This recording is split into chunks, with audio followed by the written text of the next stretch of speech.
What's going on, everybody?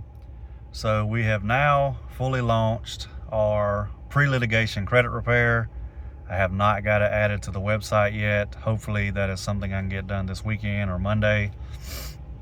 So it is a set price of $1,500, but it is not a one-time fee of $1,500. You pay $300 to get started and then $200 a month for 6 months, and then you are done.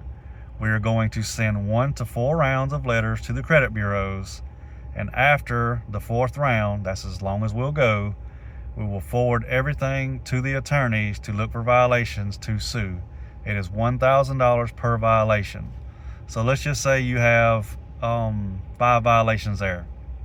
That's $5,000 you're going to get, and you will pay me a percentage of that. It will be a very, very low percentage. So you're more than likely going to get your credit repaired absolutely free at the end of the day and make money on top of it. If y'all have any questions or concerns, leave them in the comments. Hope y'all have a great day.